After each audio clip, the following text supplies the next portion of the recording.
Well, here we are. They've caught their criminal. Yeah, I guess we should all just accept the narrative and go along with it because, they've told the truth about everything so far, I guess.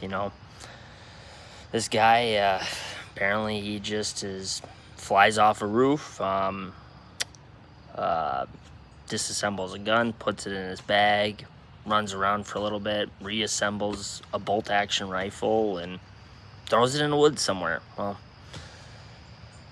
yeah, I don't know. It's quite a story. It's quite a story, and to go through all that effort and all that skilled work and effort and time and to be who you are, and then to just go home and confess to your crimes and give up. It just seems, I don't know. I'm not convinced. I'm not convinced at all what's going on here, and a lot of this screams like this is a government op in some way, shape, or form, all from what went down to the symbolism around where Charlie Kirk's event was. And yeah, I don't know, it's weird to see, some guy like this able to be videotaped on a roof across from the whole event, and nobody screams or does anything.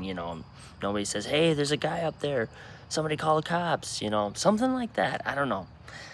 Seems really odd, and I don't know, it just screams very, very, very dark intentions went through this whole event, and I don't think people really realize that. And it seems like the only people that seem to benefit from all of this are the people on top. It seems, a left-right paradigm really works out for the people who are at the top of the pyramid.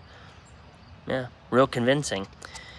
Doesn't take much when you've got people in podcasting and whatever being like, oh wow, I can't believe this, or saying I'm radicalized now. And it's like, there have been podcasters in the scene that have been talking about this for months now. I don't understand, and I'm just one guy, and I'm sitting here trying to be like, yeah, I don't know, I just don't buy any of this story. This story is, there's just doesn't add up. And the government claiming that this guy worked alone, and his skill and precision, and then his ability to just become a ghost and somehow have a cell phone in his pocket and be able to hide his face in a city and not have the NSA or the CIA or the FBI be able to find him. It just doesn't really, I don't know, it's not convincing. We send a lot of money to the government, and for them to not be able to find this guy in less than 24 hours is amazing. I think we really need to start asking some fucking questions right about now.